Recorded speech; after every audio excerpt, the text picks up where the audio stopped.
A few moments later. এখন আমরা যাচ্ছি রথ টানতে। কথা বেঁধে যাচ্ছে আমার। আর এতক্ষণ ধরে ঘুরে এসেছি, তাও আমাদের হয়নি। মানে এখন আবার আমরা যাচ্ছি আর কি। বুঝতে পেরেছি যে এই রোদের মধ্যে আমাদের কত কি বলে ওটাকে, ইঞ্জিনের তেল, এনার্জি লেভেলটা কতটা আমাদের আছে। এই রোদের মধ্যে আবার যাচ্ছি। আমাদের এনার্জি লেভেল প্রচুর, যার কারণে আবার বেরিয়ে পড়েছি। এইবার যাব, গিয়ে রথ টানবো। তো এখন যাবে মাসি, দাদা, আমি আর দিদি, আর কেউ যাচ্ছে না। তো রথের ওখানে যাই, তারপর আবার তোমাদের সাথে দেখা হচ্ছে। এই যে আমরা সবাই খালি পায়ে এখন যাচ্ছি। বাবা পায়ের তলায় লাগছে, সবাই খালি পায়ে এখন যাচ্ছি।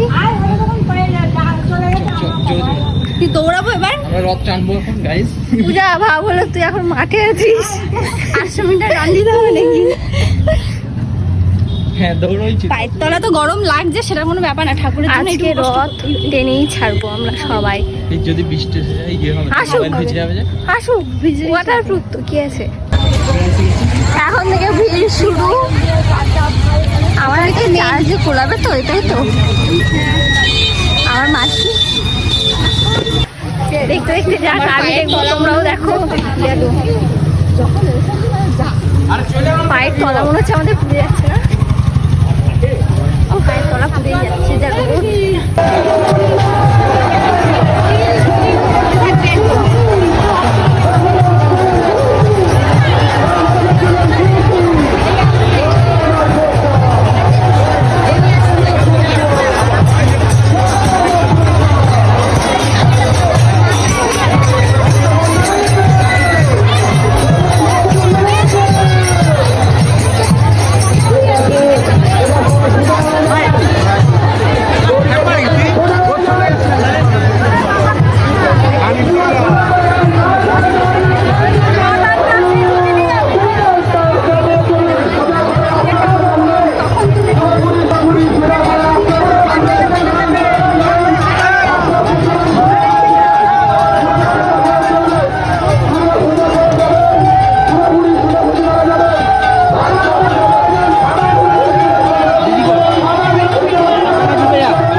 মানে প্রচুর ভিড় আর প্রচুর রোদ। এবার আমাদের গলা শুকিয়ে গেছে, তাই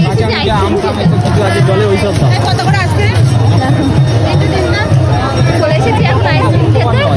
আর বাবা ঘেমে পুরো স্নান হয়ে গেছি, খালি পায়ে এসেছি। পায়ের অবস্থাটা দেখো আমার, এইগুলো পায়ে পাড়া দিয়ে পুরো শেষ করে দিয়েছে।